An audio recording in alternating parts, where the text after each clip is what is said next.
ఇంకా ఆలస్యం చేయకుండా మనం డైరెక్ట్ అయితే ఎపిసోడ్కి వెళ్ళిపోదాం. ఎపిసోడ్కి వెళ్ళిపోయే ముందు మన ఛానల్లో ఎవరైనా కొత్తగా చూస్తున్నట్టయితే ప్లీజ్ లైక్ చేయండి, షేర్ చేయండి, కామెంట్ చేయండి. మరిన్ని మంచి మంచి వీడియోస్ కోసం మన ఛానల్ని సబ్స్క్రైబ్ చేసుకోండి. ఇంకా హీరో సీరియల్ యొక్క ముఖ్య ఉద్దేశం ఏంటో తెలుసా? ఇంకా హీరో సీరియల్ యొక్క ముఖ్య ఉద్దేశం అయితే రాహుల్ రుద్రాని ఇద్దరు కలిసి ప్లాన్ చేసి కావ్యని చంపేద్దామనేసి, తనని మర్డర్ చేద్దామనేసి అయితే ఒక ప్లాన్ వేస్తారు. మరి ఆ ప్లాన్ అనేది సక్సెస్ అవుతుందా లేదా అనేది మనం ఈరోజు పూర్తి ఎపిసోడ్లో చూద్దాం.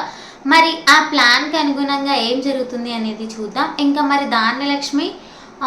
ధాన్యలక్ష్మి ప్రకాశం కలిసి ఎలాంటి నిర్ణయం తీసుకుంటారు, మరి ఇంటికి నోటీస్ ఎవరు పంపిస్తారు, మరి ధాన్యలక్ష్మి ప్రకాశం నోటీస్ పంపిస్తే మరి ఇంట్లో వాళ్ళు ఎలా రియాక్ట్ అవుతారు అనేది మనం ఈరోజు పూర్తి ఎపిసోడ్లో చూద్దాం.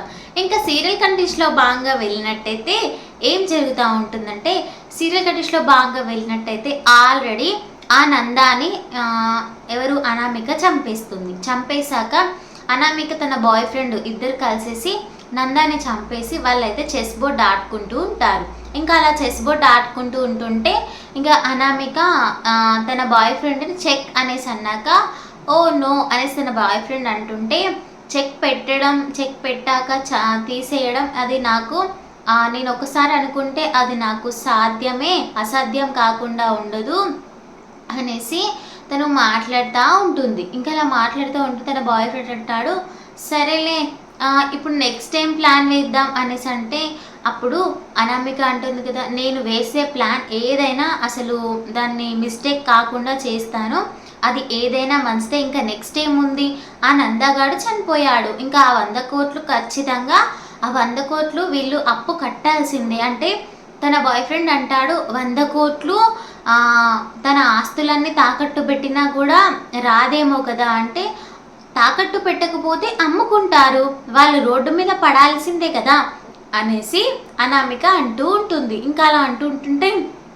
ఏంటి రోడ్డు మీద పడాలా, ఇంకా నీకైతే పగ చల్లారుతుంది కదా అంటే, ఇంకెందుకు పగ చల్లారుతుంది, ఇంకా వాళ్ళు నన్ను ఎంత బాధ పెట్టారో అంతకు మించి బాధపడాలి, వాళ్ళు రోడ్డున పడాలి, అసలు ఆ ఆస్తులు మొత్తం అమ్ముకొని వాళ్ళు ఒకరినొకరు కుక్కలు కొట్టుకున్నట్టు కొట్టుకొని కుక్క చావాలి, వాళ్ళు మొత్తం బజారున పడాలి, అప్పుడు మనం వాళ్ళను లాస్ చేసి కంపెనీ అలా లాస్ అయితే కంపెనీ కూడా నష్టాల్లో ఉంటుంది, ఇంకా కంపెనీ దివాలా పోతే మనం దాన్ని తక్కువ రేటుకి తీసుకుంటాం, ఇదే కదా నీకు కావాల్సింది అనేసి తన బాయ్ ఫ్రెండ్తో అంటే, అదే కదా మనకు కావాల్సిందంటే, ఒకప్పుడు నేను కంపెనీ ఏం వద్దంటే నా మీద చాలా కోపం వేసింది కదా నీకు అనేసి అనామిక తన బాయ్ ఫ్రెండ్ మనసులో మాట అంటే, అదేం లేదు నాకెందుకు అలా అనిపిస్తుంది అనేసి అంటాడే, నాకు తెలుసు సామంత్, నాకు తెలుసు, ఎందుకంటే నేను ఇన్ని రోజుల నుండి నీతో కలిసి ఉంటున్నాను, నాకు ఆ మాత్రం తెలుసుకునే అంత లేదా నీ మీద అనేసి అంటే, అప్పుడు తను షాక్ అయిపోతాడు, ఏంటి ఇది నా మనసులో ఉన్న మాటలు కూడా బయటకు వస్తుందన్నాక, మొత్తం మీద అయితే ఏముంది, నన్ను నమ్మిన వాళ్ళకు నేను నష్టం చేయను, నన్ను అనుమానించిన వాళ్ళని నేను వదిలిపెట్టను, ప్రతీకారం పగ ఖచ్చితంగా తీర్చుకుంటాను అనేసి అన్నాక, ఇంకా వాళ్ళు అలా ఉండగా ఇంకో ప్రకారం ఏం జరుగుతూ ఉంటుంది, ధాన్యలక్ష్మి అయితే కోర్టు నుండి నోటీసు అది పేపర్ తీసుకొచ్చేసి ప్రకాశం దగ్గరికి వచ్చేసి ఏం చేస్తున్నారు అంటే, ఏం లేదు అంటే ఈ ఆస్తిని మన భాగం మనకి ఇవ్వాలనేసి మీరు అడగరా అంటే, ఏం మాట్లాడుతున్నావు, మా అన్నయ్య నాకు నష్టం చేయడంటే మీ అన్నయ్య గురించి మా గురించి కాదు, అసలు మీరు ఏదో ఒకటి చేయండి, నా కొడుకు ఎక్కడో అనాథగా రెంట్ కట్టుకుంటూ ఒక రూమ్లో ఉంటున్నాడు, మీరు నా కొడుకుని ఖచ్చితంగా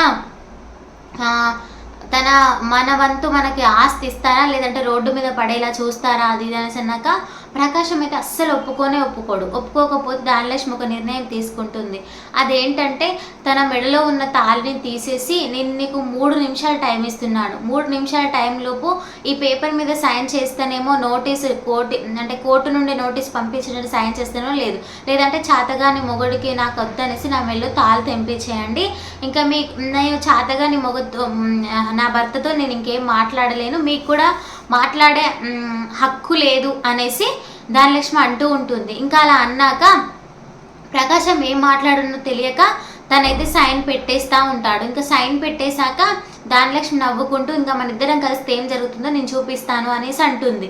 ఇంకా అంతలోనే ఇంకా కింద రుద్రాని మరియు రాహుల్ అలా మాట్లాడుకుంటూ ఉంటుంటే కావ్య వాషింగ్ మిషన్లో బట్టలు తీస్తూ ఉంటుంటే ఇంకా వాళ్ళు అలా మాట్లాడుకుంటూ ఉంటారు. అలా మాట్లాడుకుంటున్నాక రాహుల్ అంటాడు, మమ్మీ కావ్యని నేను మర్డర్ చేద్దాం అనుకుంటున్నాను, చంపేద్దాం అనుకుంటున్నావు అంటే ఏంటిరా అలా మాట్లాడుతున్నావు, ఎప్పుడు నేను అలా మాట్లాడలేదంటే లేదు మమ్మీ ఊకే మనకి నసెందుకు, ఒకసారి చంపేస్తే అయిపోతుంది కదా అనేసి అంటే ఏంటిరా నువ్వు మర్డర్ చేస్తావా, నాకు భయం వేస్తుంది నువ్వు ఇలా మాట్లాడుతున్నావు అంటే అదేం లేదు మమ్మీ మనకు చేతికి మట్టి అంటకుండా కావ్యని చంపేస్తాను చూడు అనేసి అంటే ఏం చేస్తావోరా ఏమోరా అనేసి అంటే ఇంకా అంతలోనే రాహుల్ అయితే బయటకు వచ్చేసి కరెంటు వైర్ అనేసి కావ్య వాషింగ్ మిషన్లో నుండి బట్టలు తీసుకొచ్చి దండం మీద వేయడానికి ముందు తనైతే దానికి వైర్ అటాచ్ చేసి కరెంటు పెడతాడు. ఇంకా రాహుల్ అక్కడనే కూర్చొని కావ్య వస్తుందా లేదా అనేసి చూస్తూ ఉంటాడు.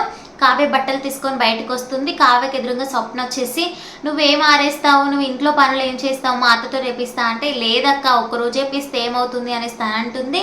ఇంకా అంతలోనే కావ్య బట్టలను వాటర్ దులిపి దాని మీద దండం అంటే కరెంటు షాక్ పెట్టిన దండం మీద బోయే ముందే రాజ్ అయితే అర్జెంటుగా కళావతి నీతో పని ఉంది ఒకసారి రా అనేసి పిలిచాక తనైతే ఆ బట్టలు అక్కడే వదిలేసి లోపలికి వెళ్తుంది.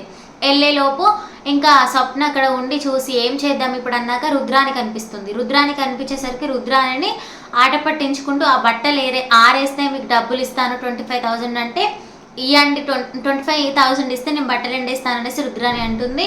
ఇంకా కరెంటు షాక్ మీద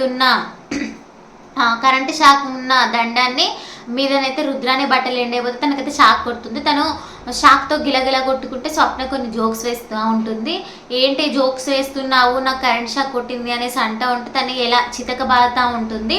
ఇంకా చితకబారుతను ఎత్తి రక్షిస్తూ ఉంటుంది. ఇంకా రాహుల్ని కూడా రక్షిస్తూ ఉంటుంది. ఇదండి ఈరోజు ఎపిసోడ్. ఇంకా తర్వే భాగం చూసుకున్నట్టయితే ఏం జరుగుతూ ఉందంటే తనకి ఇంటికైతే ఒక నోటీస్ అనేది వస్తుంది. ఏంటమ్మా నోటీస్ అనేసి సుభాష్ కావ్యని అడిగితే ఏదో నోటీస్లా ఉంది మామయ్య గారు అనేసి చూస్తూ ఉంటుంటే కోర్టు నుండి నోటీస్ వచ్చిందంటే ఎవరు పంపించారు మనకు నోటీస్ అంటే ప్రకాశమును ధనలక్ష్మి మేమే పంపించామనేసి అంటారు. ఇక ఇదండి ఈరోజు ఎపిసోడ్. ఇంకా తర్వాత అయితే అలా ఉంది. ఇక ముందు ఎపిసోడ్లో చూద్దాం మరి ఇంట్లో ఏం జరగబోతుంది, మరి ఆస్తిని పంచడానికి అసలు ఆస్తి పేపర్లు ఉండాలి కదా, అసలు ఏం జరుగుతుంది ఏందనేది మనం ఇంకా ముందు ఎపిసోడ్లో చూద్దాం. ఇదండి ఈ రోజు ఎపిసోడ్ మరియు తర్వాత భాగం. నా వీడియో మీకు నచ్చితే ప్లీజ్ లైక్ చేయండి, షేర్ చేయండి, కామెంట్ చేయండి. మరిన్ని మంచి వీడియోస్ కోసం మన ఛానల్ని సబ్స్క్రైబ్ చేసుకోండి. థ్యాంక్స్ ఫర్ వాచింగ్ అండి. బాయ్.